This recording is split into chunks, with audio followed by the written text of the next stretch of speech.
welcome back to the channel. Oh, dear me. So we're at the Lakes at Linden in Long Horsley, and we're here for 2 nights, kind of off-grid, and there's a reason for it. We are off for a winter, proper winter, snowy winter adventure in about a week and a half's time, which you'll get to see if you like and subscribe here and here. And basically we'll just have a rundown of all the stuff that we've added to hopefully make the adventure a little bit easier. So in this episode we're going to go through what we've added to the van that we feel are essentials to make our adventure to the Alps that little bit easier.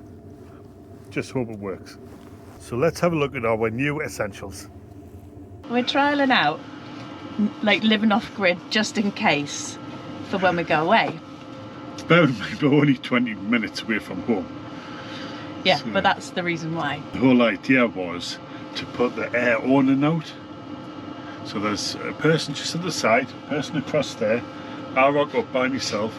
Chrissy's turning up later on in their car. I said, oh, the awning will be up and everything will be set up. So the people either side are watching us, and I put the ramps on and levelled up and stuff like that. It was all fine. Put the tarpaulin down for underneath the awning. Attached it to the van. I thought, oh, great guns, I'm flying here. Went to pump it up and I've lost the attachment of the pump. So hence why we've got a whole air awning on the front seat. Right, stupidly we're off grid without even charging our batteries. So lo and behold, the batteries went flat. Not the engine battery, the leisure battery. And the diesel heat there will not work. So I've chopped up an extension lead, took the plug off it, and I'm charging the van with the power bank, and it's working and the heating's come on and we're halfway charged now. It's a little genius. Moral of that story, always charge your batteries or get an electric hookup. There's lots of videos out there, but you know your own van and your own needs. So these are ours. So they might be helpful, but if you are planning on doing it, you should do what we're doing and just have a little trial run and see what works and what doesn't work, what's gone wrong and what goes right before you go away. Hungry? Yeah. Will you have a look in the fridge to see what we've got?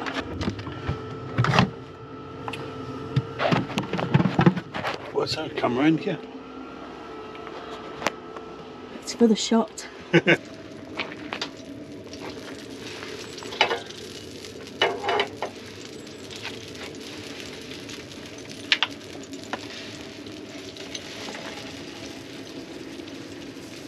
So the first thing that we got was an emergency travel kit for European destinations. So in here you have emergency first aid kit, which has got all the usual stuff in, one hazard warning triangle, a safety reflective vest, like a high-vis vest, but you need one each, and you need to keep them where you can grab them from the driver and passenger seats. So if you have a crash or anything happens, you need to grab them before you get out, or else you'll get fined. Then there's an emergency bulb kit. That's got to be suitable for your vehicle. Obviously each vehicle is different. There's a GB magnetic sticker, which that's probably out of date because we've got the UK one. It's the UK one now. Again, it's just magnetic, just put it on the back. Because we're 3.5 tons and not that long, we don't need the, is it Angles Mort stickers round? Yeah, we don't need that, we're not long enough. There's a mini fuse set, just in case anything does blow. And then a storage bag. So that's the first one. And that was cheap as chips, just off eBay or from Halfords, was it? Something like that.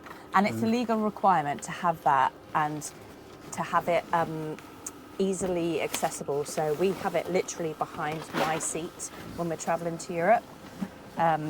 So it's a case of if you needed to grab it for whatever reason, then you could just kind of have it like that on show. And as Andrew just said, the high visors, we have one each in our driver's door.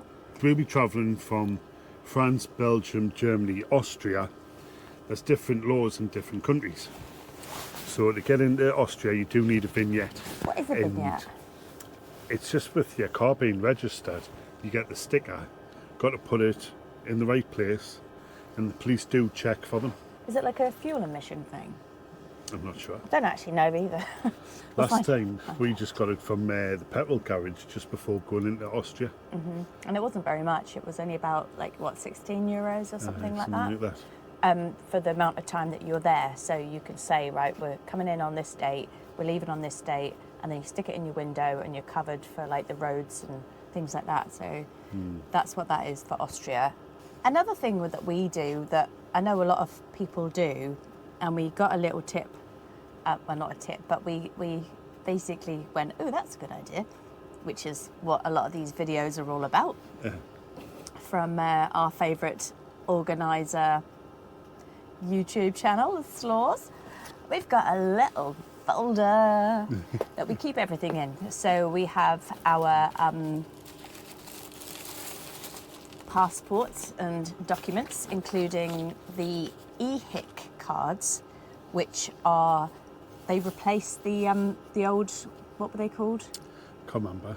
Basically to give you kind of The European cover. European medical cover, a bit like the NHS. So you can get EHIC cards, which is the European card of something health. So you, I'll write it down there. So you take these with you, and it's basically a bit like the NHS. So you can get medical help, and if you needed it abroad. So we have our EHIC cards in there, our passports. We usually carry some euros in there as well, just because a lot of places either want cash or they want your card or whatever. And then we have, you need to bring, with your motorhome, camper van, you need to bring your D5 logbook. The original one, not a photocopy. You also need your original insurance documents showing European cover, but also because we're going to an alpine area, it's got to have that written down as well. So usually as well, I just print out places that we're staying, what dates from. We kind of collect the different maps and whatnot. So we just keep everything together, and it's in a place just down the side of my door. So it's handy reach. You can grab it easily. It's worked so far. Another thing is, if you are taking your dogs abroad, which we won't be if we go skiing because she's not very good, and don't want to have to wait for her coming down the mountains. Oh yeah, Olive, you're not good on skis. So, but if you are taking them in general, you need all their vet details, vaccination certificates, and usually an animal health certificate, which you can get from the vets, but we've found that they're pretty expensive. It's about £190, and you have to pay that amount every single time you go abroad. Even if you went for a week and then you came back for a week and then you wanted to go again, it would be another £190, which is a hell of a lot of money, especially when you're kind of travelling around and going places. So what we did last time we were in Europe in November is we stopped off in Belgium for a couple of days, which was really nice. So if you haven't seen those videos, you can go back and watch them. We'll put little links. But we actually got Olive a Belgian passport, which we got from the vets. So we don't have to do the animal health certificate anymore. This cost about €25. And it's got all her stamps and all her vaccination things in there. And it's brilliant. So now we can take her all the time, and it's just a case of every 3 years, go back to, just throw it away. Every 3 years, go back to Belgium to this lovely, lovely vet who spoke perfect English, and she was so nice, and get her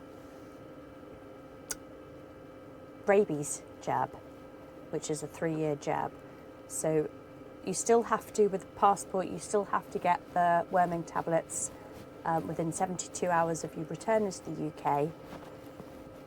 but the rabies jab is every 3 years, and you have to get it when you're abroad, anywhere like in Europe, if you've got a European passport, because if you get that in England or the UK, then it's not valid anymore on that passport.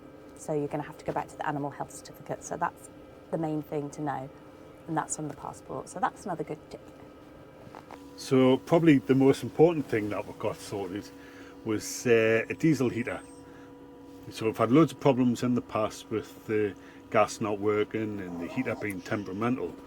So last time we were in Austria, it got down to -5, I think it was, and the heater had packed in. So that was it for me. I said, right, as soon as we get back, diesel heater's getting sorted, and it's been an absolute godsend. We've got a controller for it, so even when we're skiing, we can set the times for like half an hour before we get back, so it's nice and toasty while we're getting in, which is handy.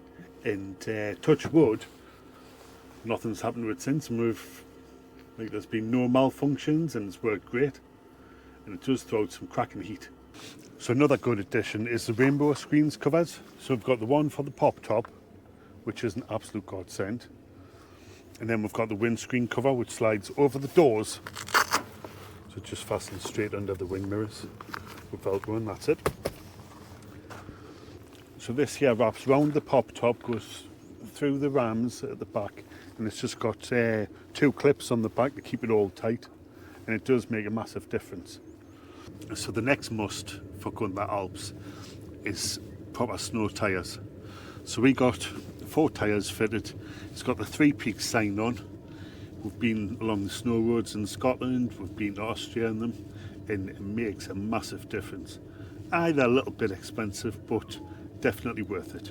Then as another fail safe, just in case it's too thick, we've also got a set of snow chains as well. And again, you just lie them out, wrap them round and tension them up. Jobs are good and from there. It is a legal requirement to have it in some areas.